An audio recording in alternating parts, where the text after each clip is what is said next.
mundo que está aqui, né, em nome do nosso grupo, o Spiritist Group of Central Illinois, aqui de Champaign. Lembrar a todos que a gente conversou com o Aloysio, ele autorizou a gente gravar a palestra, então a gente vai gravar e daqui a 24 horas a gente vai colocar na nossa planilhazinha lá, que a gente coloca os links de todas as nossas reuniões. Se alguém, durante a fala do Aloysio, quiser mandar alguma pergunta, algum comentário no chat, o Aloysio falou que depois a gente pode usar um tempinho para fazer pergunta. Então, vamos fazer uma prece para a gente começar harmonizando, depois eu apresento o Aloysio, para quem não conhece.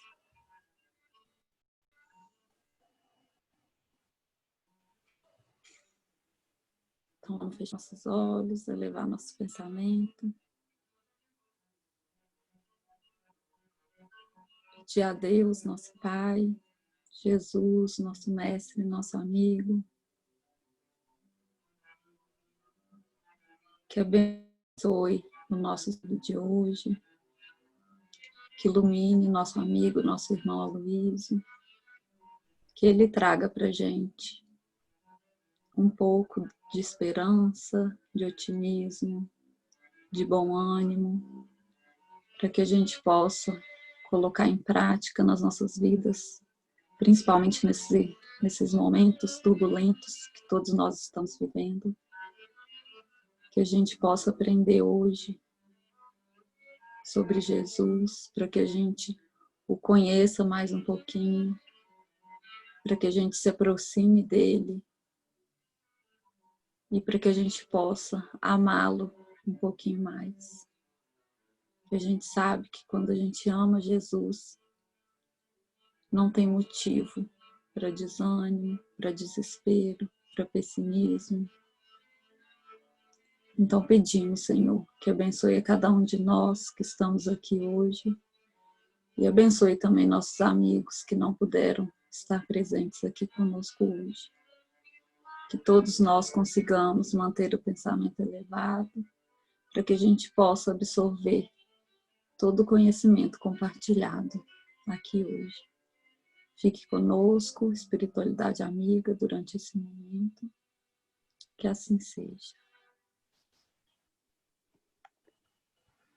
Então, para quem não conhece, esse é o Aloysio Elias. O Aloysio é pai do Chico, é companheiro da Ju. Da Juju. É historiador, é educador, é professor universitário. E ele faz um trabalho muito bonito de estudo minucioso do Evangelho à luz da doutrina espírita. E para quem ainda não teve oportunidade de conhecer, é só procurar lá no YouTube pelo Miudinho Uberaba, que o Aloysio e o grupo deles lá de Uberaba estão fazendo um estudo muito bonito do Evangelho de Mateus, né, Aloysio? Isso. E pelo que eu estou acompanhando, essa semana vocês acabaram a parábola do semeador, não é isso? Isso, exatamente. Então, eles vão versículo a versículo, bem miudinho mesmo. É o miudinho. E é um trabalho muito lindo. Então, a gente queria agradecer a Luísa do fundo do coração. A gente está muito feliz de ter você aqui conosco hoje. Muito obrigada pela disponibilidade, pelo carinho que você teve com a gente desde o primeiro contato. E fique então com a palavra. Obrigado. Bom, gente, eu acho que, muito embora a gente tenha esse propósito de estar registrando, gravando, né? Depois eu peço permissão para vocês, inclusive, por estar podendo compartilhar o link, né, do registro, porque nós somos um grupo pequeno aqui durante a videoconferência, mas a gente sabe que essa temática que a gente vai explorar, ela se tornou global, né? Um anseio global, uma necessidade global. Eu me lembro que os primeiros vídeos em videoconferência que eu gravei desde que começou a quarentena, em Londres, com o pessoal de fora, né? Fora do Brasil, as dificuldades eram muitas, né? O avanço da pandemia era ostensivo, né? E aqui no Brasil a gente estava começando a ficar assustado, né?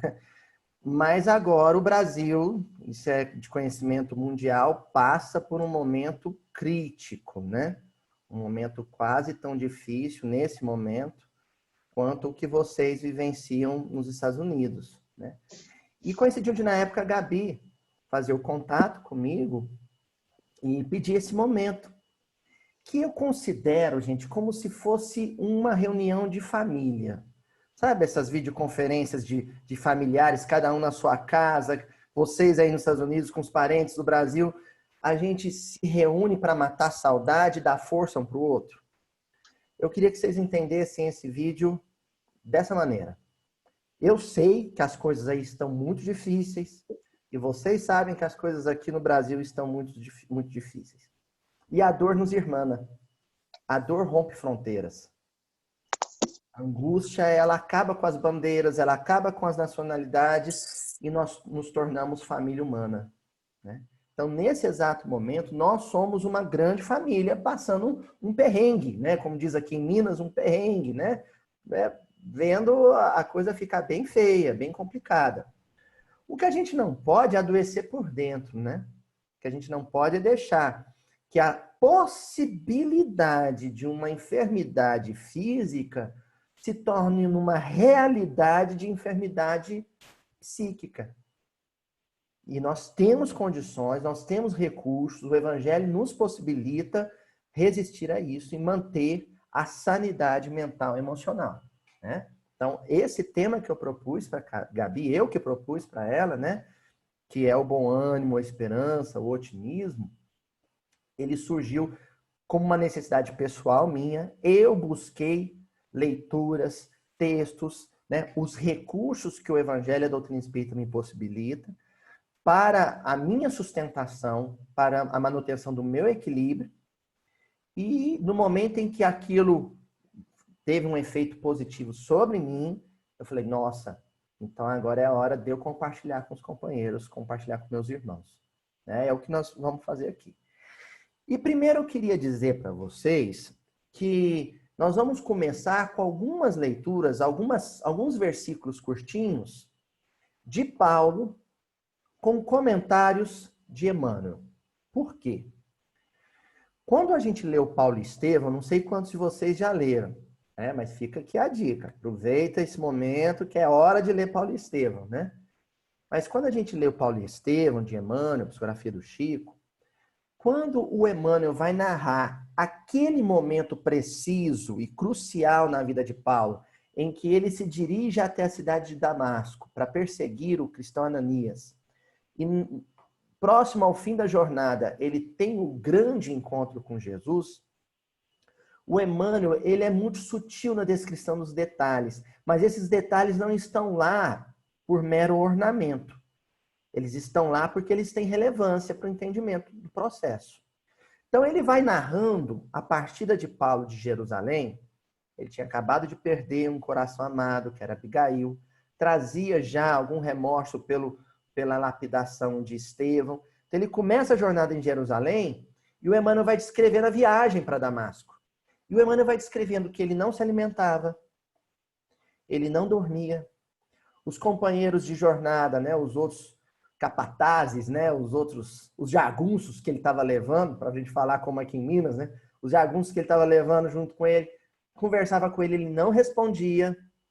Quando a turma se sentava em volta da fogueira, ele ficava solitário num canto. Enfim, o que o Emmanuel está descrevendo aqui sobre Paulo? Paulo estava em depressão.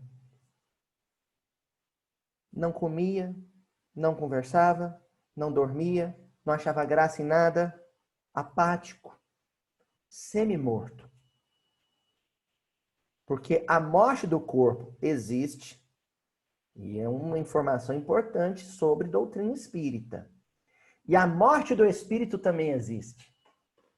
Ah, mas eu já vi na literatura espírita, a grande mensagem da doutrina espírita não é a imortalidade da alma. A imortalidade da alma numa perspectiva de existência. Sempre existiremos enquanto espíritos. Agora, a essência, a ânima, a vitalidade se perde. Tem muito zumbi ganhando dinheiro por aí. Fazendo compra por aí. bem vestido, saudável fisicamente, mas são mortos-vivos. Porque o coração está cinza, está cinzento, está apagado, perdeu o lume, precisa renascer. E Paulo estava nesse momento. Por isso que quando Emmanuel diz que ele encontra com Jesus e faz aquela pergunta extraordinária para o Cristo, qual que é a pergunta que ele faz? O que queres que eu faça? Senhor, o que queres que eu faça? Ele de joelhos, né? Ele cai do cavalo. Isso é uma metáfora bacana para quem entende aí, né?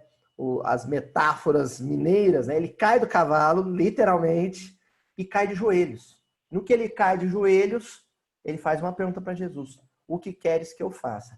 Como o pessoal não é muito atento a detalhes, mas a turma que estuda miudinho adora um detalhe, né?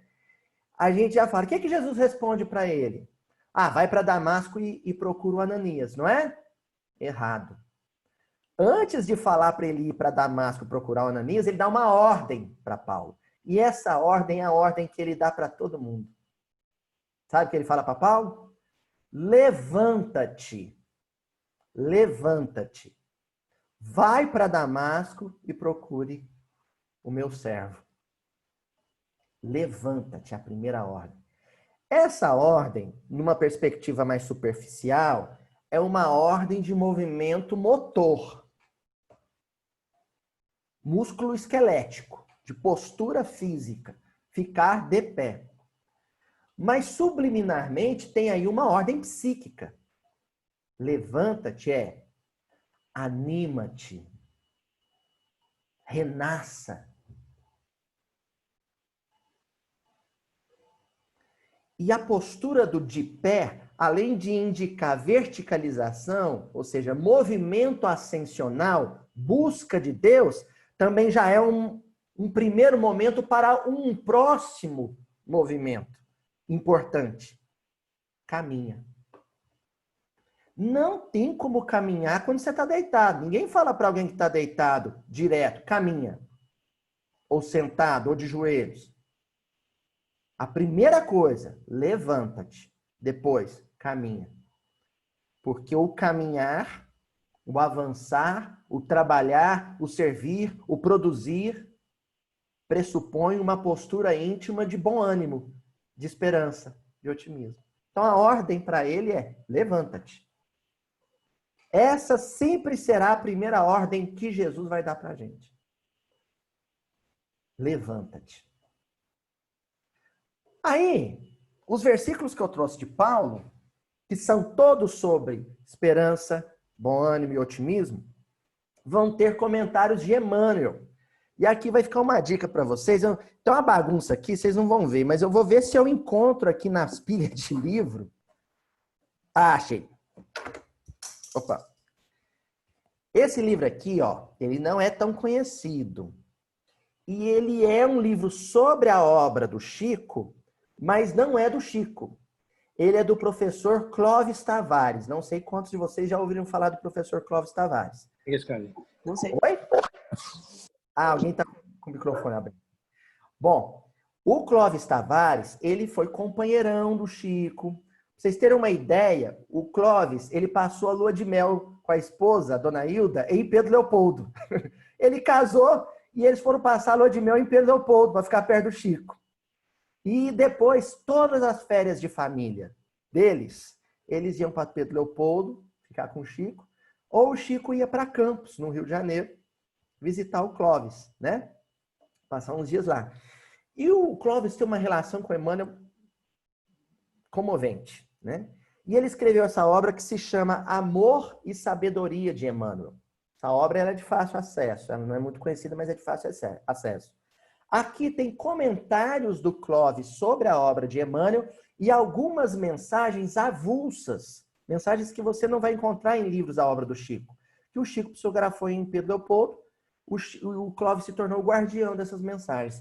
Uma dessas mensagens é uma mensagem de 1939 que o Chico psicografou do Emmanuel, então antes do Paulo Estevão. O Paulo Estevão vem em 42, né? E é uma mensagem do Emmanuel sobre Paulo, antes do Paulo Estevão. E ele começa a mensagem dizendo: lede as cartas de Paulo. lede-as e não vos arrependereis. É como começa a mensagem de Emmanuel sobre Paulo. Na sequência, ele começa a contar uma coisa bonita. Ele fala assim, conheci o apóstolo dos gentios, e vai dizer como que ele conheceu Paulo em vida física, durante a existência dele como Públio Lentulus, como senador Públio Lentulus. É uma coisa que às vezes a gente não imagina, mas houve um encontro entre o senador Públio Lentulus e o apóstolo Paulo, né? Foi na Via Ápia, em Roma, e o carro, a carruagem, o veículo oficial do senador, ele dispara, né? Um jovem cristão controla o veículo, os cavalos. E aqui tem uma metáfora linda da vida, dessas metáforas que a vida arma pra gente, né? Porque Kardec, lá no Livro dos Espíritos, com os benfeitores da codificação, quando eles vão falar sobre as paixões desenfreadas, vocês se lembram qual que é o exemplo que eles usam, né? Os cavalos, né? E falam, ó, paixão é como um cavalo. Quando tá domado, não faz mal para ninguém. Mas se tiver desgovernado, se tiver deseducado, derruba o cavaleiro, né?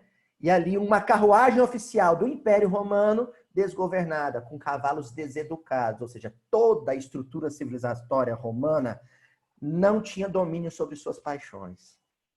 E aí um jovem cristão, ou seja, o cristianismo seria capaz de educar a desgovernança desses cavalos, né, dessas paixões. E aí depois que controla, junta uma multidãozinha ali, a Via Ápia, uma das entradas da cidade, né, capital do mundo na época, se aglomeram alguns cristãos para ver se estava tudo bem com os, né, os ocupantes da carruagem. Públio era um deles. E um desses cristãos que se aproxima, interessado, tá tudo bem, né? Tá todo mundo bem? Alguém se machucou? Justamente Paulo de Tarso. E aí o Emmanuel fala nessa mensagem que o professor Clóvis publicou, que o olhar que os dois cruzaram foi inesquecível. E ele diz assim, eu trazia o meu coração sangrando pela morte de Lívia. Ele tinha acabado de perder Lívia Lentulus. E ele diz, as coisas que ele me diz e o olhar que ele cruzou comigo me animou. Deu bom ânimo, deu otimismo, deu esperança. Quer dizer, essa gratidão que Emmanuel passa a ter por Paulo, ele nunca mais esquece. Vai resultar, desaguar no Paulo e Estevão. Essa afinidade que surgiu entre dois corações que tinham perdido seus seres amados, Paulo perdido Abigail, Públio perdido Lívia. Um foi consolado por Jesus e depois se tornou o consolador do outro. E aí essa se torna a tônica de toda a família cristã. Jesus consola a todos e uns consolam os outros. É o que nós estamos fazendo aqui hoje. Então, esses primeiros textozinhos que eu vou compartilhar com vocês é Paulo falando de esperança, de otimismo e bom ânimo. Em seguida, Emmanuel comentando o que Paulo falou. Os dois tendo conhecimento de causa, os dois tendo condições experienciais, concretas de falar do assunto. Tá certo? Nós vamos começar então, gente, lá com o livro Esperança, né? No capítulo 75, aliás, perdão, desculpa. A lição intitulada Esperança, capítulo 75, do livro Vinha de Luz. E nós vamos começar com a carta de Paulo aos Romanos, capítulo 15, versículo 4, em que Paulo diz assim, porque tudo que dantes foi escrito, para nosso ensino foi escrito, para que pela paciência e consolação das Escrituras tenhamos esperança. Então, Paulo escreve isso no momento em que mal tinham os escritos, os manuscritos de Levi ou de Mateus. E algumas cartas dele circulando. É o que se tinha de literatura cristã do Novo Testamento, na ocasião. Quando ele se refere àquilo que antes foi escrito, ele está falando do quê? Do Velho Testamento. Então ele já está afirmando, naquela época, nós estamos produzindo cartas apostólicas, nós estamos fazendo circular as anotações de Levi, mas a esperança já era entregue aos nossos corações com o que a gente tinha nos profetas e na Torá, e no Pentateuco de Moisés. Ali já tem uma mensagem de esperança. Toda a mensagem das Escrituras, já no Antigo Testamento, é uma mensagem de esperança. Abraão e a família dele, o clã dele, né, os hebreus, quando ainda ali na região da Suméria, da futura Síria, ali eles já eram marginalizados, já eram oprimidos. Quando Deus fala com eles, aqui nós falamos Deus uma linguagem metafórica, né? Mas quando a espiritualidade orienta a mediunidade de Abraão, vai para outra terra, vai para outro lugar, porque lá nós cuidaremos de vocês, essa é uma mensagem de esperança. Nem tudo está perdido. Não estamos órfãos. Deus cuida de nós. Deus é Pai.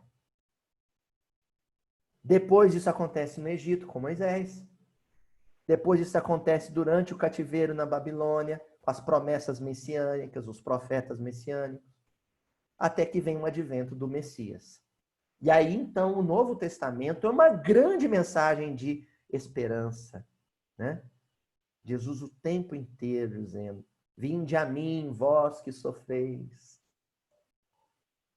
Toda a mensagem do Novo Testamento é de esperança. A obra kardeciana é uma grande obra literária de um hino à esperança. E a obra de Chico Xavier, idem.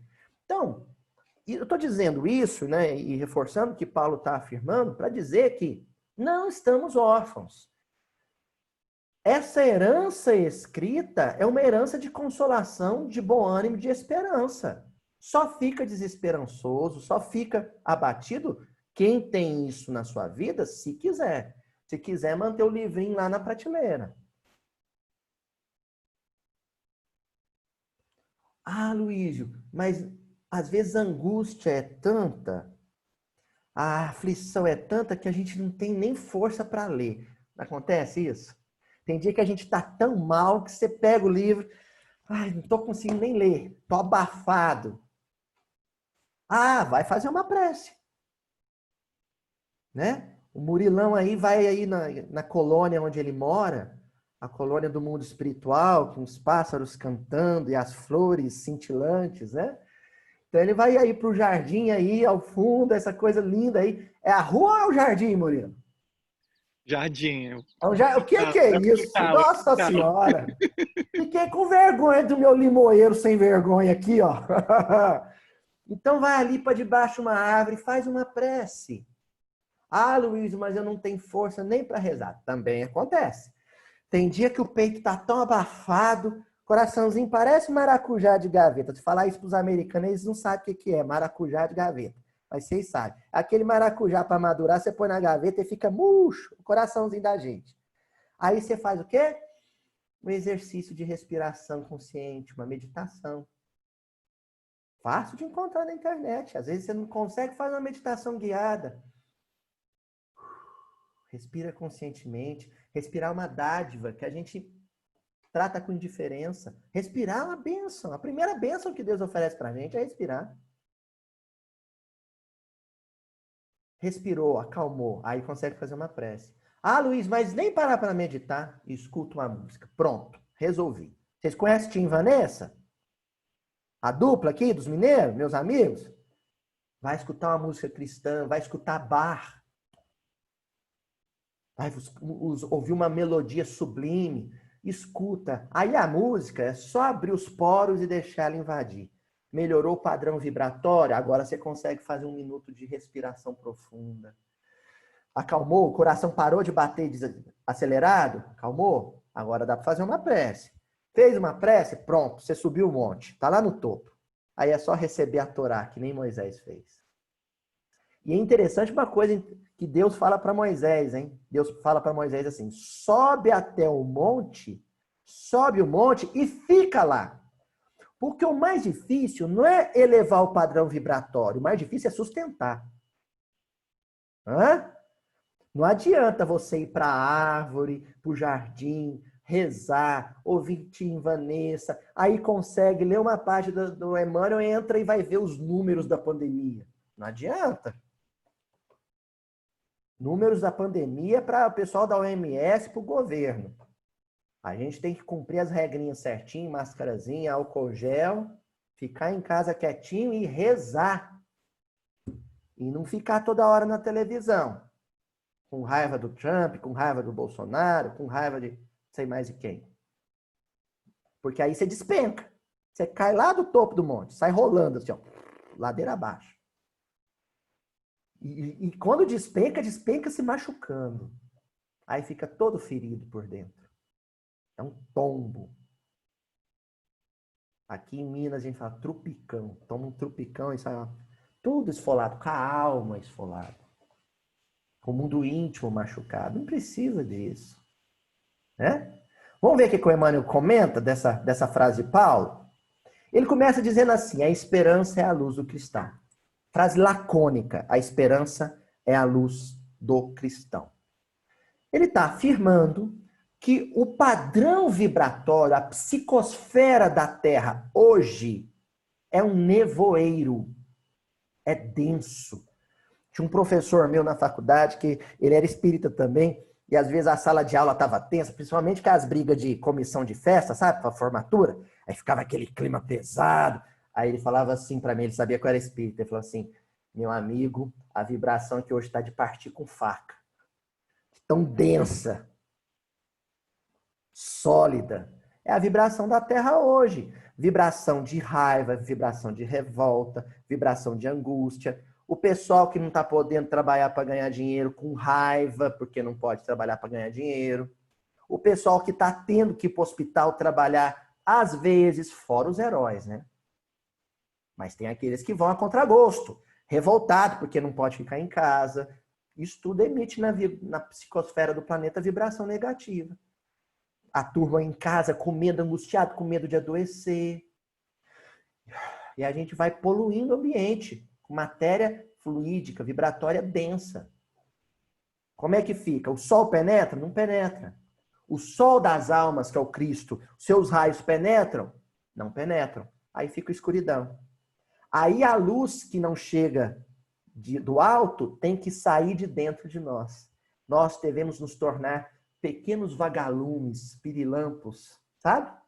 Voando por aí, brilhando, alumiando. E o que é, né, o filamento incandescente que faz o nosso coração brilhar que nem vagalume? Como é que fala isso em inglês? Agora fiquei curioso. Como é que fala isso em inglês? Alguém me fala aí. Vagalume. Tem isso aí? Tem, né? Tem. Como é que fala? Vocês sabem? Lightning bug. Oh, que chique. Ai, meu Deus do céu. 2 palavras para uma. Gente, eu contei para meus parentes tudo que eu ia falar com os americanos. Aí cheguei aqui um bando de brazuca. Oh, meu Deus do céu. Sabe como é que a gente acende a luz da esperança? Sabe como? Lembrando que somos filhos de um pai. Essa novidade Jesus é que trouxe. Então, Abraão, Moisés, chamavam Deus de El Shaddai, né? O Altíssimo. Adonai, o Senhor. Mas quem, pela primeira vez, chamou Deus de Abá, e Abá é diferente de Ab, em hebraico. É papai, paizinho. Olha que coisa maravilhosa. Jesus chamou Deus de paizinho. Não é Pai Nosso que estais nos céus, é Papai do céu. O Chico, meu filho, fala Papai do céu. Vai falar ainda, tô tentando ensinar. Aí, por enquanto é babababa. Né? Papai do céu. Paizinho que está no céu. Isso dá uma sensação íntima de acolhimento, de aconchego, de conforto, que quem não lembra de Deus nessa hora não tem. Isso é uma bênção. Essa certeza íntima de que o sujeito que fez aquela árvore bonita no fundo ali do Murilo, o sujeito, eu estou usando um termo para tornar próximo, mas Kardec ele vai além. Kardec fala, né?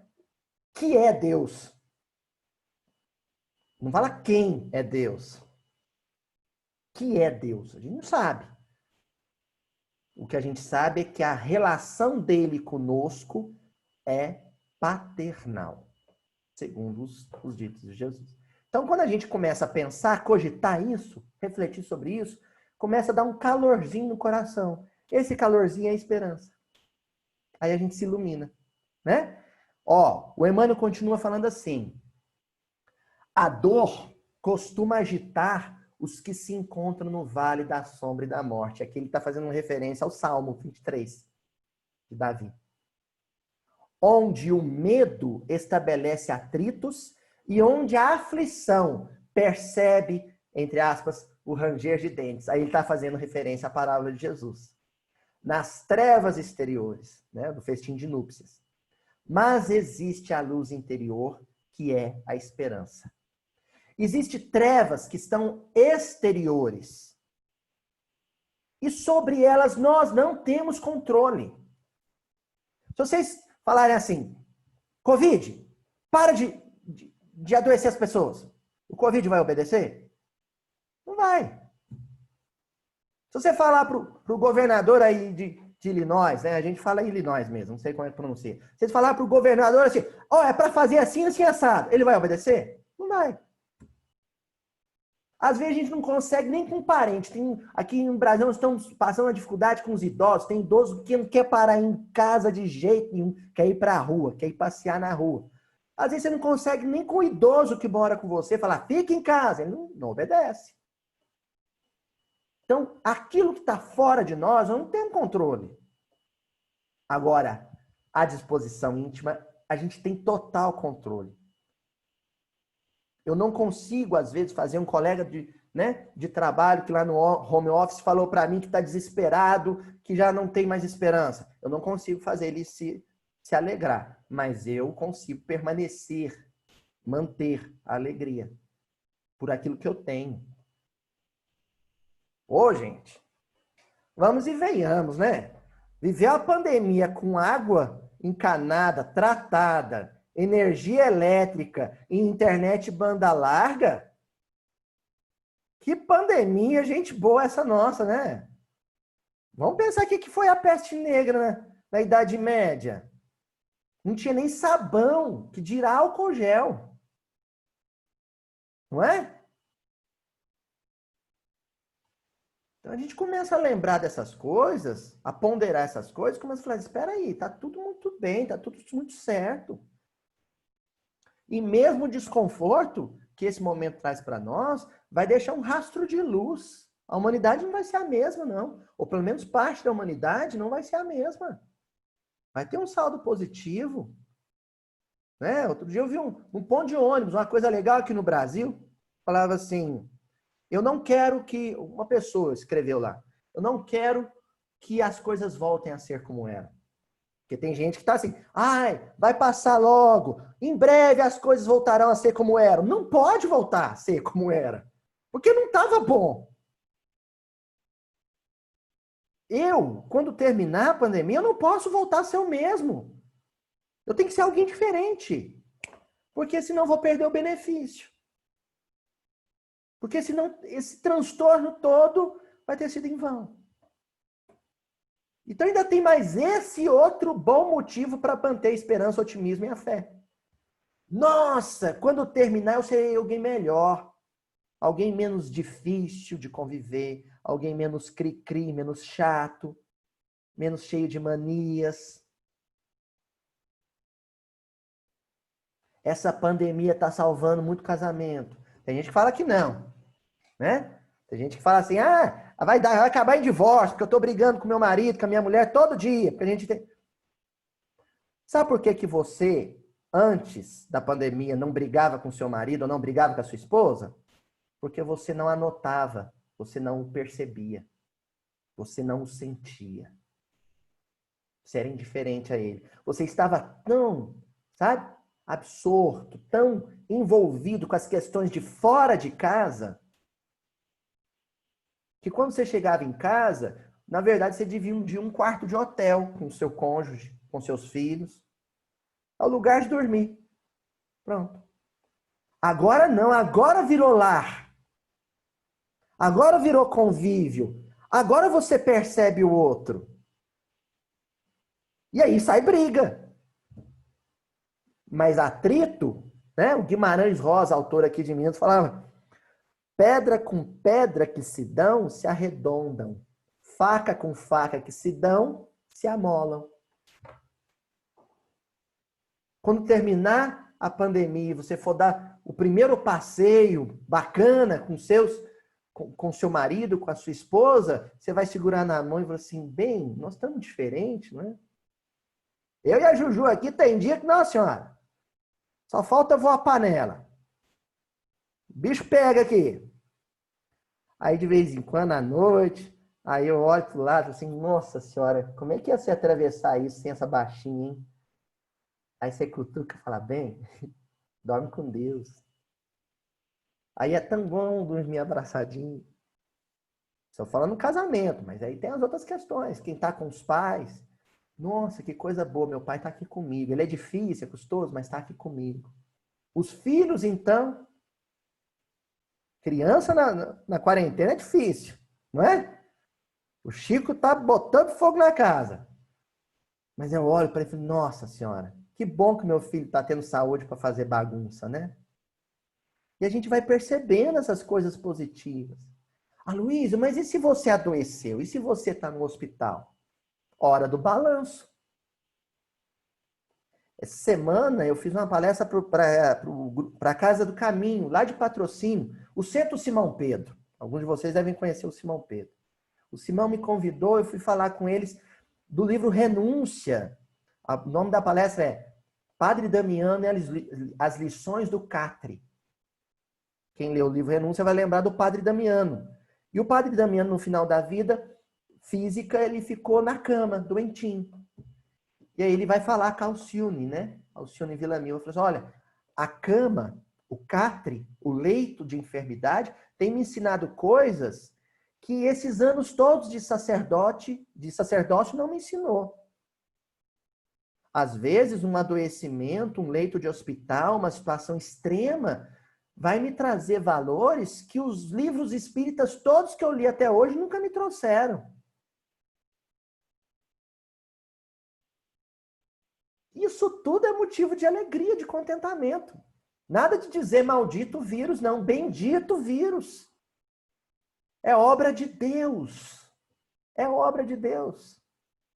É de Deus, como o vento que sacode a árvore, né? Como a abelhinha que pousa na flor, como o pirilampo que alumia a noite.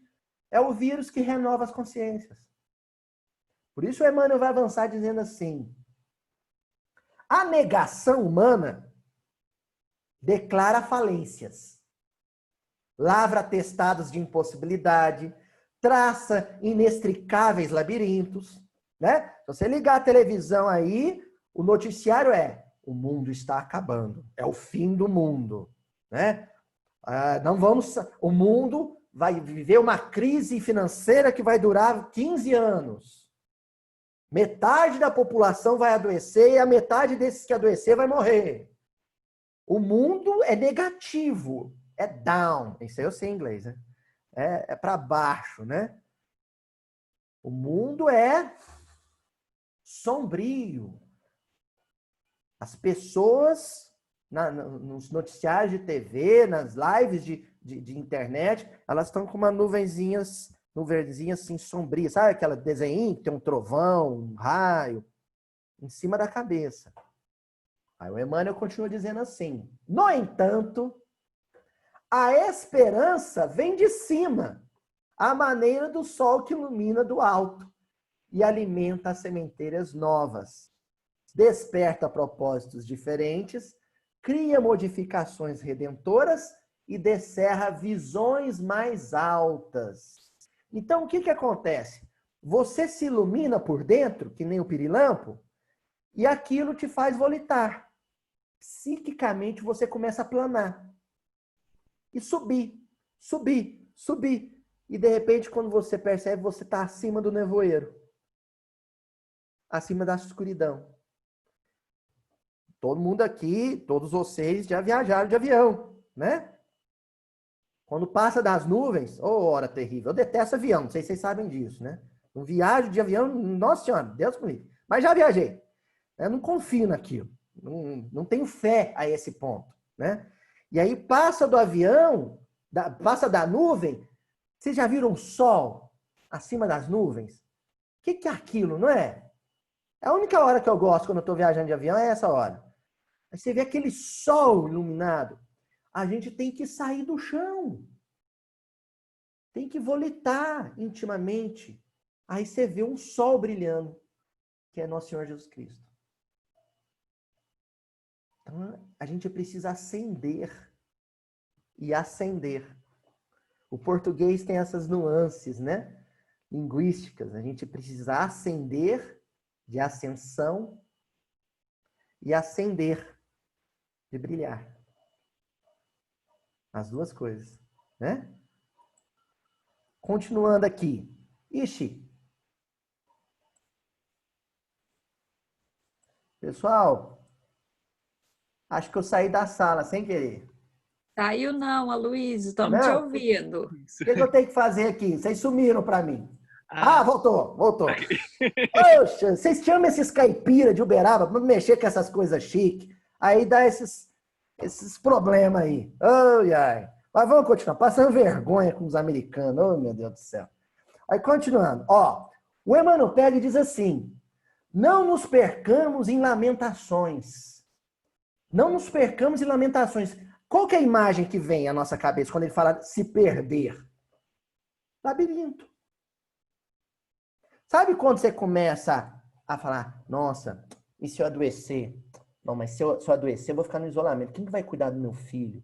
Nossa Senhora, e se tiver que vir uma pessoa estranha cuidar do meu filho e ele adoecer também? Nossa, se o meu marido adoecer e não puder trabalhar, como é que vai ficar a questão financeira aqui? Nossa Senhora. Você vai entrando num labirinto, começa com esse looping, né? Vai entrando nessa roda viva de pensamentos negativos e você começa um e vai puxando outros. E você vai entrando no labirinto e como é que você sai disso? De repente você fala, tô perdido. Não vejo saída. Por isso que o Emmanuel está falando. Não nos percamos em lamentações.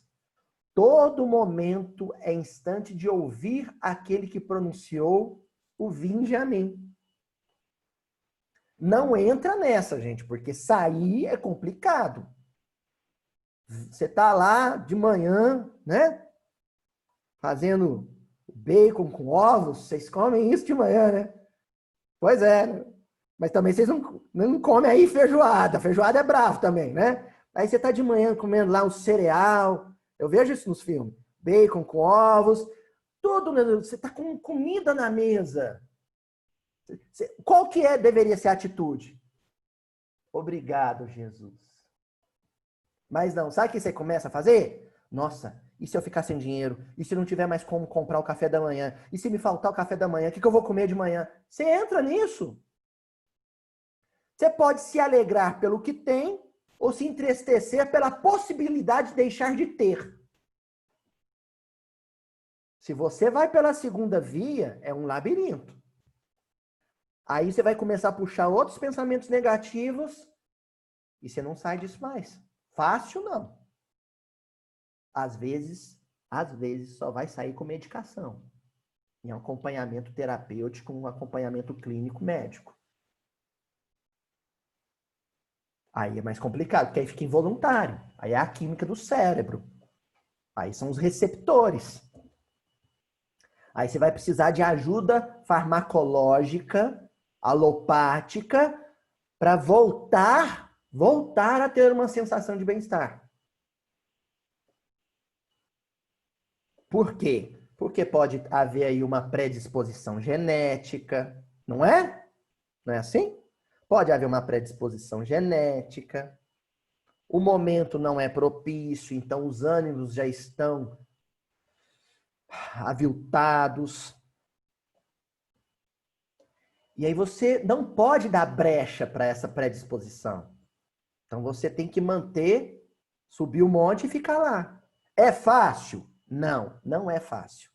Mas a gente reencarna o quê? Não é para desafios? Ou a gente reencarna para ir na Disneylândia? A gente reencarna para lutar. A gente reencarna para lutar consigo. É o bom combate.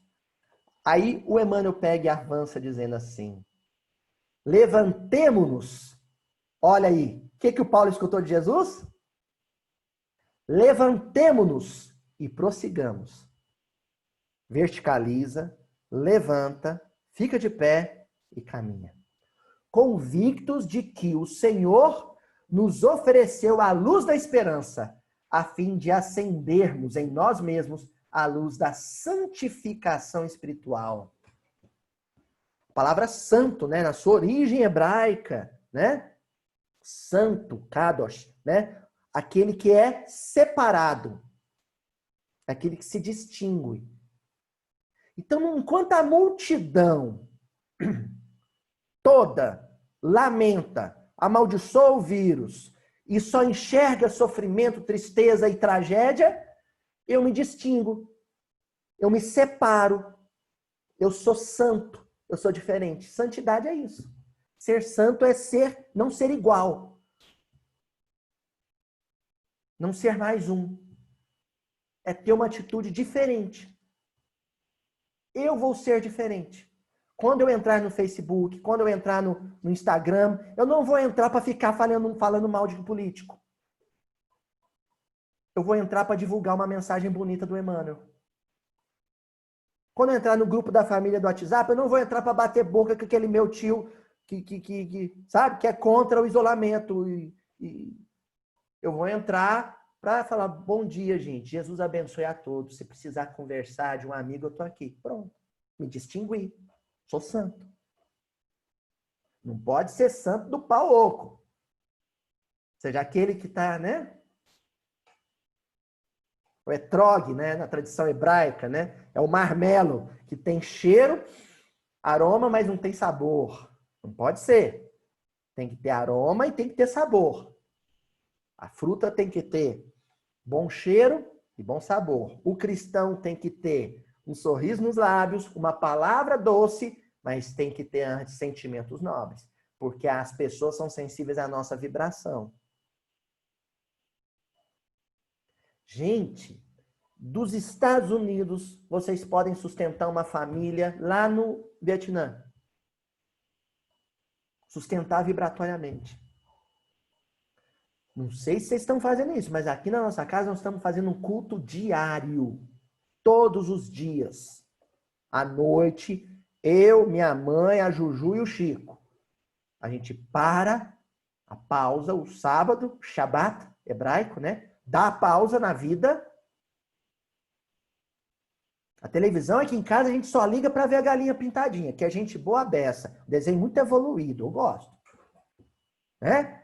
E a gente para tudo, não tem televisão. Aí eu pego o violão, toco Tim Vanessa, toco música cristã, o Chico adora. A gente faz uma leitura, a gente faz uma oração, faz uma prece, e tem dia que até um passezinho rola aqui. Eu dou um passe na minha mãe dá um passe em mim. Por quê? Porque os lares cristãos, as casas cristãs, as casas que se consagraram ao serviço de Jesus, vão auxiliar o trabalho da espiritualidade benfeitora no socorro de todas as famílias que estão em desajuste. Não sei se vocês aí têm sede física do grupo de vocês. Tem? Uma sede física? Ou não? Mais ou menos. Eu sei. Aí é mais difícil, né? Aqui em Uberaba, o povo é doido da cabeça. Tem 130 centros só numa cidade. Aqui chega o absurdo de ter um centro de frente para o outro. Aí eu vou nas outras cidades, os outros falam para mim assim, nossa, Uberaba tem 130 centros. Eu falei assim, não empolga não, porque lá é assim, você briga num centro, sai e monta outro. Por isso que tem muito, né? Mas aqui as casas estão fechadas, os salões estão fechados. Tem espírito angustiado, assim, e os pobrezinhos não vão ser socorridos porque os centros estão fechados? Não estão, não. Porque na madrugada, os salões estão servindo de pronto-socorro para os desencarnados em sofrimento e para aqueles que desprendem do corpo e são levados lá para o tratamento espiritual. O que eu tenho que fazer, então? Eu tenho que passar um dia bem, equilibrado, sintonizado, em paz, para a noite, quando o meu corpo físico repousar, eu desprender do corpo e ir lá em Champaign, nos Estados Unidos, visitar meus amigos, auxiliar no que eu puder. Vocês aí em Champaign, desprende do corpo, vem aqui no Brasil ajudar seus familiares, ajudar os estranhos, as pessoas que vocês não conhecem. Porque os salões da Casa Espíritas estão lotados de macas, acolhendo desencarnados, acolhendo enfermos psíquicos, pessoas que estão na quarentena e estão surtando. Estão sendo levados para as casas espíritas durante o repouso do corpo, na madrugada, para serem socorridos, tomar passe, assistir palestra, normal. Vocês já tinham pensado nisso? O trabalho prossegue. O trabalho continua. E nas nossas casas também. Quando vocês forem num livro chamado Os Mensageiros, do André Luiz, vai ter lá ó, a casa da Dona Isabel. Quem lembra? O culto doméstico, chama o capítulo. A casa da Dona Isabel, com os filhos, era um posto avançado do nosso lar. Quando os benfeitores, os médicos, os enfermeiros do nosso lar vinham num plano físico socorrer, amparar, eles usavam a casa dela como uma espécie de pronto-socorro, de pronto atendimento. Porque a casa dela oferecia clima para isso, ambiente para isso. Entendeu? Bom, eu só queria trazer essa mensagem, essa lição. Eu até tinha uma segunda, mas eu mudei de ideia. Nós vimos a frase de Paulo, nós vimos o que o Emmanuel tinha para falar. Nós temos aí um tempo, eu sei que não inteirou a 1 hora, mas, Gabi, eu vou querer, tá tão aconchegante que eu vou querer mais do que 10 minutos para conversar com vocês. Eu sinto, eu tô vendo os olhinhos de quem eu tô vendo aí, que vocês estão querendo falar, não é? Então nós vamos fazer o seguinte, agora, e pelo tempo que vocês quiserem, nós vamos conversar. Vocês podem fazer pergunta, eu vou responder. Ou então, se não quiser fazer pergunta, pode desabafar. Eu estou à disposição dos meus amigos. Eu tenho certeza que essa conversa de vocês vão ser médiums, hein? Tem muita coisa que tem desencarnado que quer perguntar, que vai vir no ouvidinho de vocês agora. E tem muita gente que vai ver esse vídeo depois que vai precisar dessas coisas que vocês vão dizer. Então, não tenham medo de perguntar. Tá bom? Foi fazendo pergunta que Kardec organizou a doutrina espírita. Tá bom? Estou à disposição de vocês. Aloysio, primeiro, assim, muito obrigada. Assim, suas palavras tocaram meu coração e eu tenho certeza que de todo mundo que está aqui, eu acho que, assim, é isso que a gente está precisando ouvir. E agora, a gente não tem desculpa mais. A gente ouviu, então a gente precisa trazer para a nossa vida, né? Porque, assim, a gente tem que parar com isso de deixar lá longe, sabe? É o palestrante, né? É a teoria toda lá, e aqui dentro do coração a gente continua. Outro dia eu ouvi o Simão Pedro falando numa palestra uma palavra, não sei se você sabe dessa, muquerela. Você já ouviu? Ele falou, muquerela é aquele que murmura, queixa, reclama e lamenta o tempo inteiro. Então, a gente escuta a palestra, né? A gente lê a lição e a gente continua muquerela na vida. E aí a gente entra nesse labirinto que você falou, né? De e se? E aí a gente está vivendo lá na frente e a gente tem a teoria na nossa cabeça, mas nosso coração está nas sombras ainda, né? Então, eu acho que a gente está precisando... Quando eu te achei porque essa quarentena, assim, eu fiquei tão na sombra. E aí eu falava assim, gente, como que eu sei tanta teoria, eu tenho a doutrina espírita na minha cabeça, como que eu posso estar na sombra? E eu fiquei com essa briga interna, assim, de não é possível que eu tô nessa. E aí eu descobri que existe o evangelho. Porque eu vou te contar uma coisa, você nem fica horrorizado, mas eu nem tenho a Bíblia na minha casa. Porque para mim o espiritismo era o quê? Era as obras de Kardec básicas, assim, o evangelho segundo o espiritismo para mim era tudo aquilo, estava tudo ali.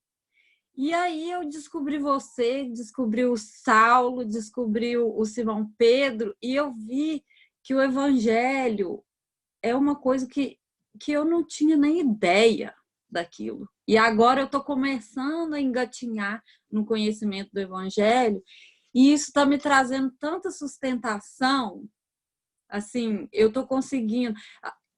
pelo menos, eu saio da sombra um pouquinho. Logo eu caio de novo, eu ainda estou nessa. Mas eu estou conseguindo, de vez em quando, sabe, dar um vagalumezinho assim pequenininho. E eu falei, gente, eu preciso trazer o Aloysio para falar com a gente, porque eu acho que quando mais pessoas conseguem uma luzinha de vagalume, fica mais fácil para a gente, né? É isso que você falou, a gente vai sustentando um ao outro, né? E eu acho que, assim... eu sou só gratidão, Aloysio, assim... Isso que você falou. E eu vi você falando, nem lembro aonde. Não sei se foi com o Arthur Valadares, se foi com o Gustavo no Sintonia de Esperança, mas você falando que agora é a hora de ler Paulo. Né? Foi com o Gustavo. Com os dois, com o Arthur também. E eu queria que você falasse para a gente um pouquinho disso. Assim, por que você acha que é hora de ler Paulo? Porque a gente... E eu ouvi você falando também que você brinca, não sei se foi você, acho que foi. Você brinca com os jovens da mocidade que quem não leu Paulo Estevam tem um lugar lá no umbral reservado. Tem? Verdade. A cidade das trevas. Sim. Eu queria que você falasse disso. Espíritas que não leram Paulo Estevam, que tem lava, enxofre, lama, é uma coisa horrorosa. Não leu Paulo Estevam, vai para lá. Pronto, agora o pessoal corta isso aqui, vira pílula, e aí os haters vão acabar comigo. Brincadeira, gente. Não. O Emmanuel já, de cara, só para pegar o gancho que a Gabi falou, ele foi uma coisa extraordinária. Assim. É a melhor definição clínica de ansiedade que eu já vi até hoje. O Emmanuel fala que a ansiedade é a nossa imaginação que adoeceu. Porque você começa no e se? E se acontecer isso? E se acontecer aquilo? Aí você começa a imaginar coisas que não aconteceram e começa a já sofrer antecipadamente com elas. Eu lembro que teve uma ocasião, uns anos aí para trás, 2013, né? É uma turma aqui de Minas, a gente juntou a turma para ir lá no Mediterrâneo. Visitar, fazer os lugares, visitar os lugares onde Paulo foi. E a gente estava muito preocupado. E teve uma reunião mediúnica antes. E a gente confessou com a espiritualidade, falou assim, olha, nós estamos indo para fazer alguns registros e para fazer um trabalho de campo com a obra Paulo Estevam. A ideia era trazer, montar um documentáriozinho, né? O pessoal ainda está organizando até hoje. E aí a gente foi, mas antes a gente falou com os benfeitores, assim, nós estamos preocupados. E teve um benfeitor que falou, não fica pré-ocupado, só ocupado. Porque quando você está ocupado, você está cuidando do dia de hoje. Mas quando você fica pré-ocupado, você se ocupa com coisas que ainda não são realidade. Que ainda não aconteceram. Por isso Jesus diz, não vos ocupeis com o dia de amanhã. Porque o dia de amanhã cuidará de si mesmo. Ou seja, amanhã, quando acontecer as coisas do amanhã, você se ocupa com elas. Se você ficar sofrendo com o amanhã, você não faz nem o amanhã, porque o amanhã ainda não existe, e deixa de fazer o hoje, porque você está ocupado com o amanhã. Ou seja, você fica maçando o barro e não sai do lugar. E sofrendo com aquilo te adoece. Por causa da imaginação que adoeceu, a ansiedade. Né? Agora, sobre Paulo. O Paulo, gente, o Paulo Estevam, eu pessoalmente considero o quinto evangelho. Assim, acho que Emmanuel, se tivesse aceitado aquele convite de Jesus lá na praia de Cafarnaum, há 2000 anos, ele teria escrito um quinto evangelho. Nós teríamos o evangelho segundo Públio Lentulus. Mas não aceitou. Aí, mais tarde, acho que ele escreveu o livro que ele devia ter escrito naquela época, que se brincar era Atos dos Apóstolos. Ele escreveu posteriormente, e é Paulo e Estevam. Por exemplo, que eu comentei com o Gustavo num dos episódios do Sintonia de Esperança, né? No Mediterrâneo, Paulo, já na viagem dele para Roma, a viagem final, sofre um naufrágio e fica 14 dias perdido no mar do Mediterrâneo. na época do inverno, quando não podia viajar, o comandante do navio temou, zarpou com o navio de madeira, com vela de pano, no meio de uma tempestade, ficou 14 dias, sem tomar banho, sem comer direito, com medo da morte, com frio, doente, e os desesperados, todo mundo ali, ó, fazendo as necessidades no porão do navio. Que coisa horrorosa, 15 dias. E nós estamos reclamando da quarentena, com água encanada, com aquecedor. Vocês têm aí aquecedor, né? Aqui nós temos ar-condicionado, sabe? Reclamando o quê? Não é assim? Ah, mas eu perdi o emprego, as coisas estão apertadas. Gente, mas já, antes da pandemia já tinha muita gente passando fome. Eu não sou diferente de ninguém. E se Deus quer que eu viva esse momento, eu posso sentir fome no estômago, que não é fácil. E aí conta com a generosidade de quem pode doar, compartilhar o pão que tem. Mas o que não pode sentir fome é a alma. A alma é que não pode sentir fome do pão da vida. Né? Mas deixar vocês falar, falei demais já. Quem mais quer falar? Alguém? Fala aí, gente.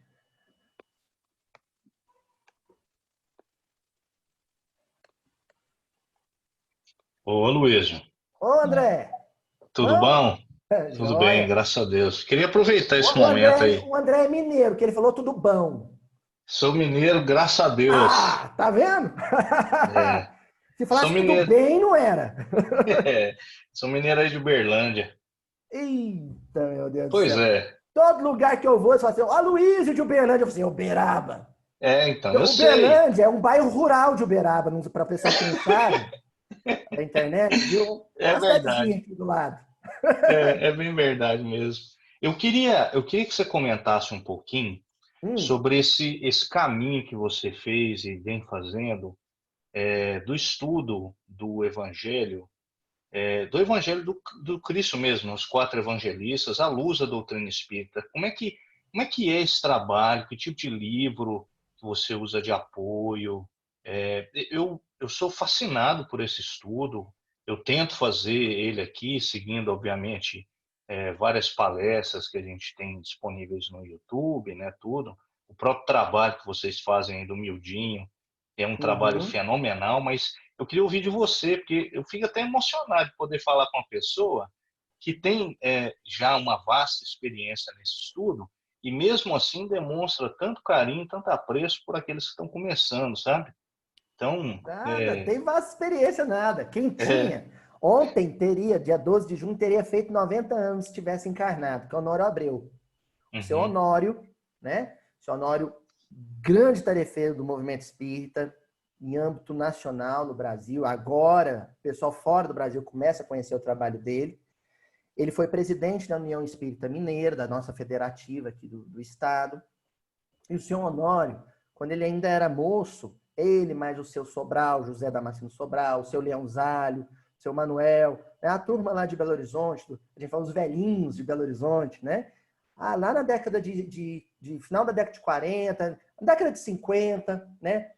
O marco mesmo é 1957, que é quando começa o advento dessa obra de exegese do Emmanuel, né? A coleção Fonte Viva, que a gente fala, que são esses livros uhum, Pão Nosso, Caminho, Verdade e Vida, que vem com versículo da Bíblia e um comentário do Emmanuel. O senhor Honório atentou para isso. Ele começou a perceber na obra do Emmanuel que o Emmanuel ele dificilmente comentava passagens grandes. certo, Geralmente, quando o Emmanuel ia comentar o Evangelho, ele selecionava um versículo e dentro desse versículo ele se atentava para uma palavra específica, que geralmente era a palavra-chave. Era uma palavra que continha muita coisa. É claro que com o tempo o senhor Honório foi percebendo que isso não era muito explícito e tinha gente que não percebia. Ele atentou para isso quando ele começou a perceber que, na verdade, o problema era a tradução. Às vezes, uma coisa curiosa, estou meio anárquico na narrativa, mas é porque se eu não puxar o seu Honório, vocês não entendem o Mildinho. A às vezes a narrativa, o comentário do Emmanuel não parecia ter muito a ver com o versículo, mas por causa da tradução. Essas mensagens do Emmanuel, originalmente, o Emmanuel só citava a referência de capítulo e versículo, mas não punha a frase. Ele só falava assim, Mateus capítulo 12, versículo 6, e comentava. A FEB é que, sabendo que alguns espíritas não teriam a Bíblia em casa, sabe, gente? E na época não tinha internet, a Federação Espírita Brasileira falou, não, vamos facilitar as coisas, já vamos colocar o versículo junto. E aí pegou a tradução do João Ferreira de Almeida e colocava o versículo junto. Só que a tradução do João Ferreira de Almeida é uma tradução do século XVI. Depois ela foi sendo revista e atualizada, mas era a tradução da tradução da tradução, da versão da versão da versão. Então ficava aparecendo que o comentário do Emmanuel não tinha muito a ver com o versículo. O que o senhor Honório fez? Ele fez amizade com o Pastorino, com Carlos Torres Pastorino. Sabe o Minuto de Sabedoria? Sei Pastorino. demais. O Pastorino, ele estudou Bíblia no Instituto Bíblico de Roma. Ele foi padre e tal, depois deixou de ser. Então ele tinha um vasto conhecimento de grego, de latim, de hebraico, conhecia muito. E o Pastorino arrumava para o seu Honório várias traduções da Bíblia, os textos originais e a revista do Instituto Bíblico. E traduzia os textos, os artigos para o seu Honório e para a turma. Então essa turma começou a perceber que, na verdade, o Emmanuel fazia comentários do original em grego. E isso mudava a conversa. Porque ele ia lá no original, Emmanuel no plano espiritual, ele dominava o grego. Então ele estava comentando o texto original. Durante décadas, o seu Honório fez o estudo minucioso do Evangelho de Jesus, que aqui em Minas ficou carinhosamente conhecido como miudinho. Que o seu Honório chegava no grupo Espírita Emmanuel, né? Punha no quadro negro o versículo que ele ia comentar no dia, ali ele pensava uma palavra, geralmente o seu Honório ia para o quadro, ali ele circulava uma palavra e comentava em cima daquilo, né? Então, casa, tá lá, né? E Zaqueu levou Jesus para jantar em sua casa, né? Jesus falou, desce daí, Zaqueu, que hoje cearei em sua casa. Aí seu Honório circulava lá o casa, oikos, em grego, né? Lugar de habitação. Aí ia lá no mundo maior, tinha um capítulo, a casa mental. Aí, quero estar em sua casa, não é a casa física, é a casa mental. Casa mental. Então ele ia explorando, ele usava a literatura espírita, a obra kardeciana principalmente, a obra do André Luiz, a obra do Emmanuel, como ferramenta, um abridor de latas, sabe? Uma chave na porta para descompactar, pensa o Inhar, né? Para descompactar o texto bíblico. É isso que ele fazia. Então, às vezes, uma reunião inteira ele ficava comentando uma palavrinha. Às vezes, mais de uma reunião, uma palavrinha. Quando chegou em 2010, o seu Honório, antes de desencarnar, em 2007, antes de 2007, né, ele já tinha começado com o Haroldo, que era um pupilo dele aqui em Belo Horizonte, a tentar uma tradução que fosse para o movimento espírita. Porque você sabe o que o seu Honório fazia, gente? O seu Honório pegava 3, 4, 5 traduções diferentes, xerocava a página de cada uma, ia com a tesourinha e falava, não, essa palavra é a melhor, essa palavra é a melhor. Pegava uma folha de papel com cola, sabe aquela tipo mensagem de sequestrador? Caramba. E ele montava um versículo usando a melhor parte de várias traduções. Olha o esforço desse homem. E aí ele não acabava comentando uma tradução que ele tinha improvisado lá. Então ele chama o Haroldo, a FEB chamou o Haroldo, e ele apresentou o Haroldo para a FEB. Falou, ele domina grego, ele estudou grego na faculdade, e ele quer fazer uma tradução. E aí, em 2010, o Haroldo publicou o Novo Testamento com os 4 evangelhos e o Atos dos Apóstolos. Ali foi um start, foi um boom para um movimento que aqui no Brasil a gente chama de NEP, Núcleo de Estudo e Pesquisa do Evangelho. Então, várias casas espíritas, várias federativas começaram a organizar o seu NEP, o seu Núcleo de Estudo e Pesquisa do Evangelho. Em síntese, espíritas que gostam de estudar a Bíblia usando a literatura espírita. Eu sou um desses pop coitado aí que tá batendo cabeça tentando entender isso, né? Eu conheci o Sonório em 1998. Só vi o Sonório uma vez, né? Presencialmente uma vez. Em 98 ele veio fazer palestra aqui no Triângulo Mineiro, na Cometrim, o André deve conhecer a Cometrim, ele foi em Ibiá. E eu vi a palestra Sonório, eu tinha uns 17, 18 anos, e foi um baque, assim. Quando eu vi o Sonório falando, o Sonório era todo formal, assim, ele usava umas palavras difíceis, assim. Eu não entendi muita coisa, não, mas fiquei impactado com o carisma dele, com a presença dele. E fiquei estudando por conta, sozinho, vários anos, até que em 2012 a gente começou a reunião de miudinho aqui em Uberaba. Em 2016, o pessoal lá de Belo Horizonte falou, vocês têm que começar a registrar e compartilhar isso no YouTube. Eu morria de vergonha desse negócio. Hoje eu sou um youtuber, né? E aí eu comecei a gravar e compartilhar, é o miudinho, né? Tive que acrescentar Uberaba, porque eu descobri que miudinho era um grupo de pagode do Rio. Aí eu coloquei miudinho e Uberaba. E é o miudinho. Que bacana, cara. É isso. Mas não tem nada muito pronto, não. A gente está meio formando. Miudinho, na verdade, é um método de estudo. É uma maneira paciente, minuciosa, detalhada de estudar versículo por versículo da Bíblia. É isso. Maravilhoso. Muito obrigado, viu? André, pelo seu tempo. bom Deus te demais da abençoe. conta, senhor. É isso aí. Gostou demais de escutar esse sotaquinho, senhor? Deus te abençoe. Obrigado, André. Um abraço, amigo. Aloísio, Murilo aqui. Oi, Murilo. Muito obrigado, realmente. Eu estou assim inspirado, grato pela sua presença aqui com a gente. Obrigado pela Gabi por te encontrar a Gabi tem sido uma força do nosso grupo aqui de trazer a gente para o Evangelho, para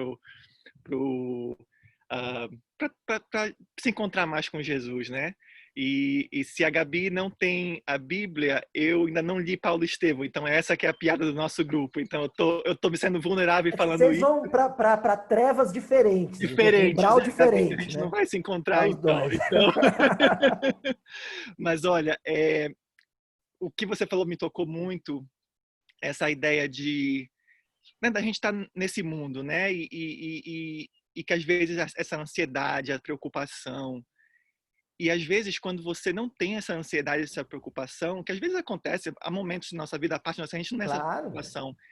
E eu já pensei assim, nossa, deve ter alguma coisa errada comigo, porque eu não estou me preocupando como as pessoas estão, não tenho essa ansiedade como as pessoas têm. E não estou falando isso para dizer que eu já cheguei, já estou enlightened, não é nada disso. Mas às vezes a nossa convivência com os cônjuges, com amigos, com familiares, às vezes você se pega perguntando por que eu não estou preocupado como eles estão? Por que sabe, você entra, ainda mais como Covid, né? Aqui nos Estados Unidos, como você também deve saber, o racismo, o preconceito tem estado na notícia também. Então, eu venho de um campo profissional aqui, onde a gente fala muito dessas desigualdades sociais e tudo. Então, às vezes, eu não sinto, sabe? Eu sinto que eu não tenho a mesma preocupação com meus... Então, eu falo, pô, tá me faltando empatia, tá me faltando amor, sabe?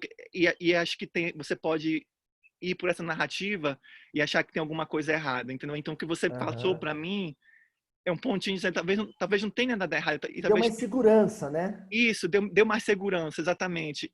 Mas eu sempre a gente tem assistido muita coisa na internet, né? Inclusive o grupo de Chicago trouxe o Alberto Almeida para a gente virtualmente semana passada e tudo. Então, tenho feito muito essa pergunta para todos os palestrantes que eu tenho em contato. Como é que a gente navega isso? Como é que a gente navega essa, sabe, de talvez um amigo que não conheça Deus, que não conheça nem Jesus, de dizer, tipo, se acalma, as coisas vão estar bem, sabe? E é muito complicado, né? É muito complicado. Porque quando você falou, o controle eu tenho de mim mesmo, não tenho controle de mais ninguém. Eu acho que isso eu já aprendi nessa vida, sabe? É uma coisa que eu posso dizer, eu realmente, eu entendo que a reforma começa comigo, não começa com mais ninguém. Eu não tenho controle de ninguém, isso é muito claro para mim. E a gente tem que respeitar a sombra alheia, né? Isso. Porque às vezes a gente vai começar um discurso para tentar tirar o outro da sombra, do pessimismo, mal-estar, e vai fazer o outro se sentir pior. Porque o outro vai falar assim, ai, eu sou péssimo mesmo, porque olha só, o Murilo tá tão seguro, tão animado, e por que eu não tô que nem ele? A pessoa fica pior, né? Então a gente tem que ter respeito pela sombra alheia. Às vezes o melhor, como nós estamos falando da questão vibratória, é não falar nada. É ajudar o outro vibratoriamente. Ser o ouvidão do outro. Deixa o outro ser pessimista. Deixa o outro falar coisa negativa. A gente só ouve. Mas enquanto ouve, a gente reza por ele. Faz uma prece.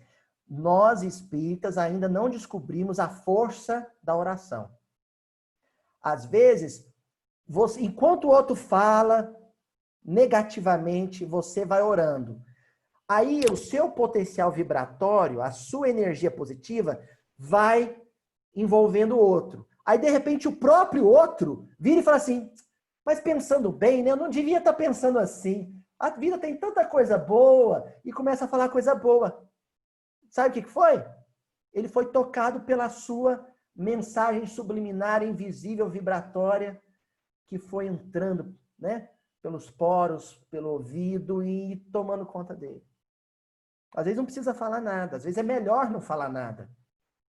Porque a gente fala, aqui no Brasil, a gente fala assim, você fica esfregando a felicidade no rosto do outro, na cara do outro. Não pode, né? Aí é falta de caridade, né? Lá o Aniceto, lá no mundo maior, Aniceto? Não, nos mensageiros. E ele não quis volitar perto do André Luiz e do outro companheiro, para não humilhar o companheiro. Quer dizer, se eu já dou conta de volitar, vamos caminhar um pouquinho. É o que Paulo dizia, fiz-me fraco para os fracos e forte para os fortes, para que no fim das contas eu salvasse alguns. Né? A gente apagar um pouquinho a luzinha de vagalume, às vezes, para o outro não se sentir mal, né? E orar por ele, sempre. Boa perspectiva, obrigado. Eu te odiei agora, porque eu sou o maluco do álcool gel. Eu posso álcool gel até o cotovelo. Você vê que essa serenidade toda... Não, mas é como eu falei, tem outras partes da minha vida. Tira o microfone dele aí, Gabi. Tem que esse jardim maravilhoso aí no fundo, meu Deus. É fundo verde, é fundo verde. Também nessa colônia dele aí, como é que eu fica? Seguro e sereno? Não. Tem outras coisas que eu não sou seguro e sereno. Então. E acho que isso me tocou também, né? Aquilo, nas partes que eu não sou seguro e sereno, vai ter, né? Vai ter a pessoa que vai fazer isso por mim também, né? Exatamente. Muito obrigado, isso Luiz. Mesmo. Tem mais comentário em indagação, mas vamos. Quem mais tem aí? Gente, agora eu vou ter que pedir para ser mais um, porque eu tô com vontade de fazer xixi. Tá Perfeito. bom. Pode falar. Oi, Melissa. Luiz, tudo bem, bom? Melissa? Tudo Joia. bem? No trabalho, mas te escutando. Olha só, primeiro eu gostaria de agradecer a sua disponibilidade com o nosso grupo, a Gabi, fantástica, né? De manter esse contato. Com certeza. Eu adoro quando escutar Paulo, porque eu sempre brinco no grupo, eu sou fãzoca de Paulo. Eu também. Sou super fã de Paulo, porque se ele conseguiu, se ele se transformou, a gente é capaz de se transformar também. E eu queria que você comentasse um pouco, já que você falou de Paulo, de todo esse otimismo, esperança, porque eu acho que a transformação íntima, ela vem diferente para cada um, né? Uns podem vir através da dor, outros pelo amor, a gente escolhe sempre mais pela dor. E assim, eu gostaria que você comentasse um pouquinho rápido, antes do seu pipi, assim, o que a gente pode, nesse momento, né, o que a gente pode tomar como ensinamento do sofrimento, ou da angústia, ou da depressão, ou da ansiedade, usar esses elementos para nos transformar, entende? Uhum. Era isso que eu queria que você comentasse um pouquinho rapidinho. Entendi. Bom, não é bem receitinha de bolo, mas alguma coisa que eu já descobri. Sei como. A gente descobre essas coisas, vocês sabem, né? Tem coisas que a gente descobre. Primeiro, eu consegui mapear, identificar o que é angústia que é provocada por um mal íntimo e o que é angústia provocada por um mal externo. Porque existem feridas que são causadas pelos espinhos alheios. E existem os chamados tormentos voluntários, que são feridas que nós impomos a nós mesmos. Certo? Quando eu mudo a minha perspectiva, e aí que nós estamos falando meio de psicologia, né? Cognitivo-comportamental, né? Quando eu tento mudar meu olhar sobre o comportamento do outro, os espinhos do outro começam a me machucar menos. Não é que não me machuca. Porque até o Cristo ficou triste quando Pedro negou ele. Né? Ficou triste, não com raiva. Raiva, mas a melancolia dos anjos ele ficou. Né? Então, mas o outro pode me machucar menos. Na medida em que eu entendo que o mal que o outro faz para mim não é problema meu, é problema do outro. O mal é sempre um problema da fonte de onde ele brota.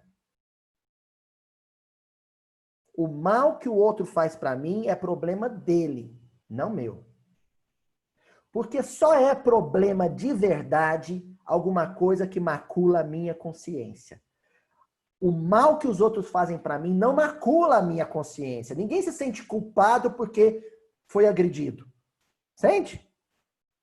Você fica com culpa porque alguém te agrediu? Não. Só sente culpa quem agrediu. Não quem foi agredido. Então, no momento em que eu percebo que o mal que o outro faz para mim é problema do outro, posso dar um exemplo para tornar mais concreto isso, Melissa? O racismo. O racismo não é um problema do negro. É um problema do racista. Quem vai ter que caminhar por séculos com a dor de ter assassinado alguém é que tem o problema, não quem foi assassinado.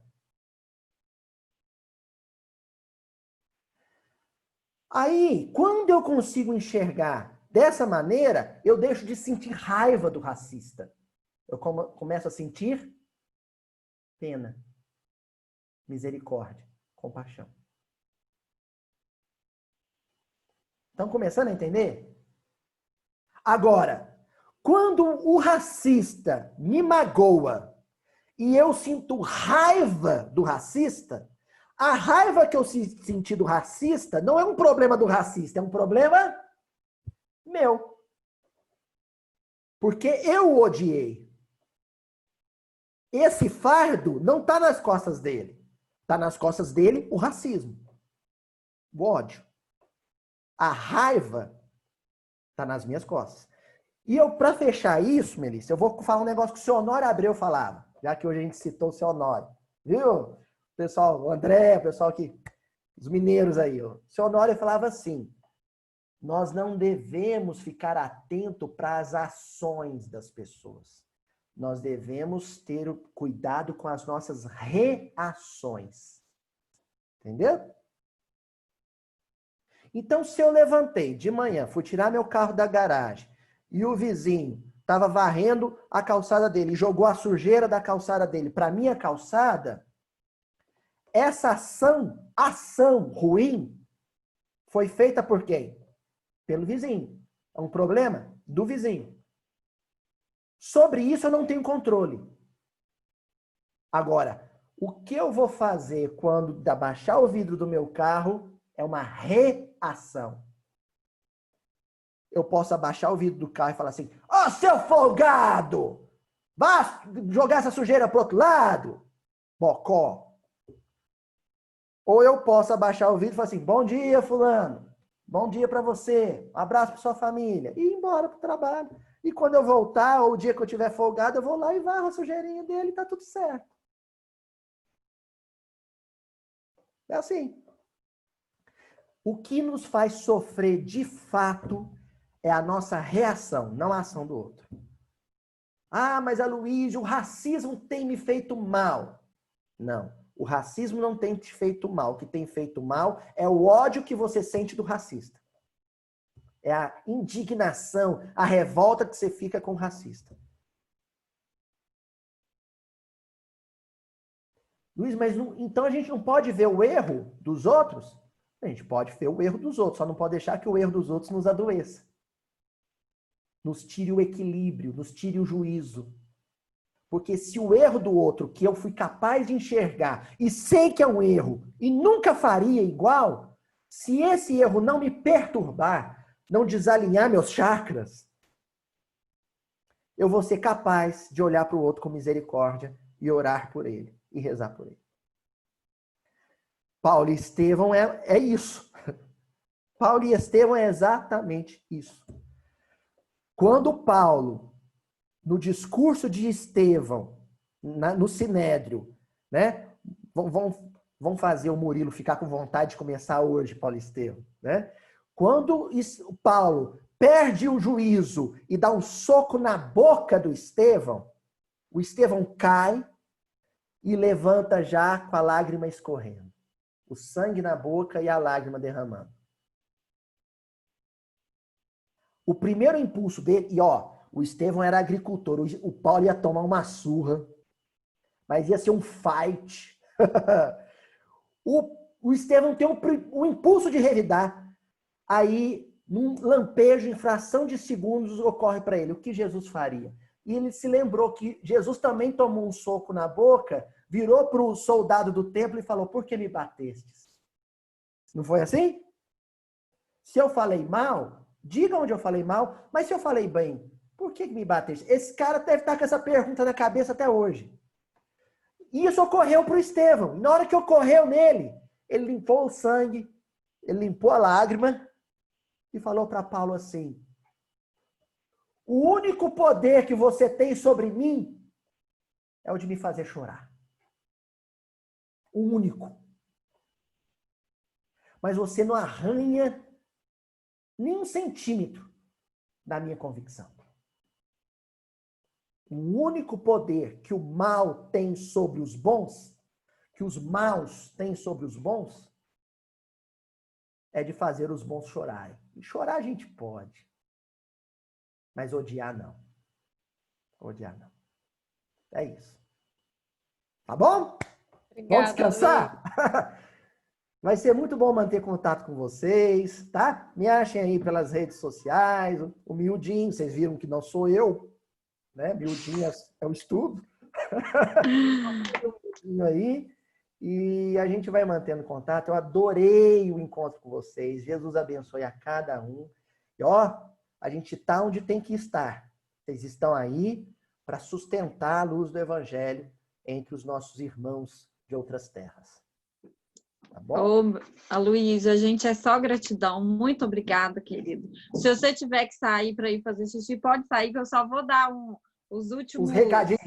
Os recadinhos finais, mas se você precisar sair, não tem problema, okay. tá? Sem problema. Aí depois vocês editam, não precisa fazer corte na parte do xixi, tá? Isso aí o povo já está acostumado com as minhas maluquices.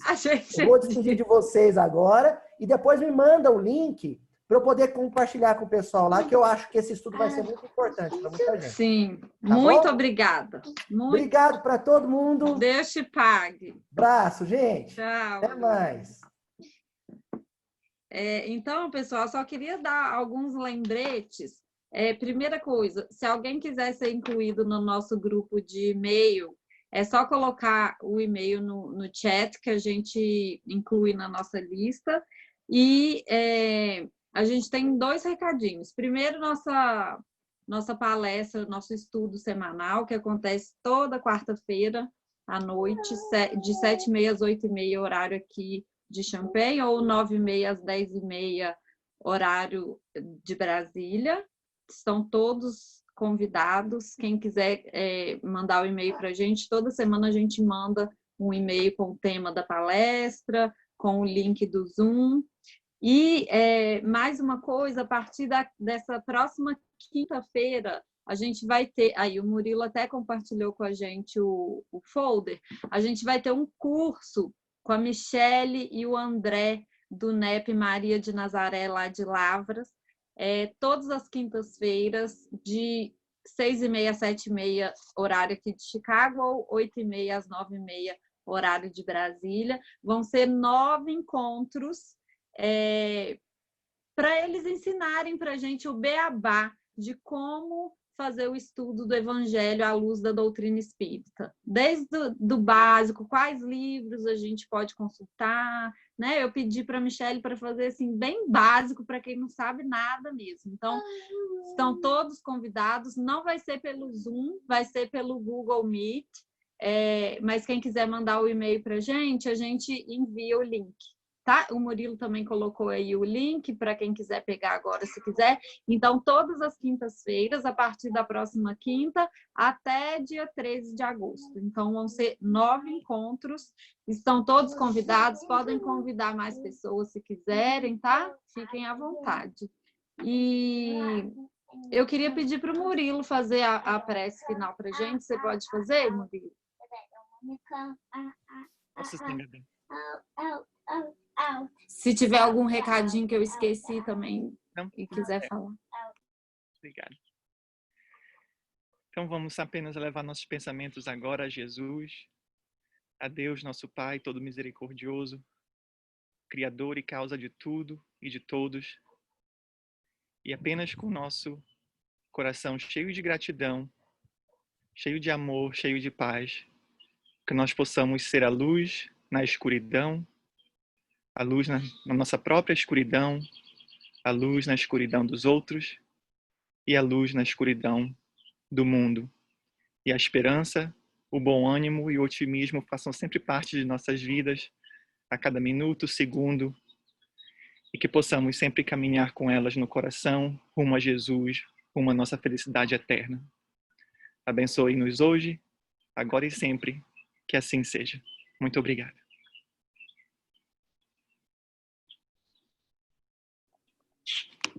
Obrigado a todos. Desculpa, Gabi. Você tá muda. Eu queria só agradecer. Obrigada pela prece. Obrigada a todo mundo que está aqui com a gente, que participou. Somos só gratidão por todo mundo que está aqui com a gente hoje. Ótimo. Obrigada. Na semana toda, até semana que vem. Tchau. Tchau. Tchau, tchau. Tchau, gente. Fica com Deus. Tchau.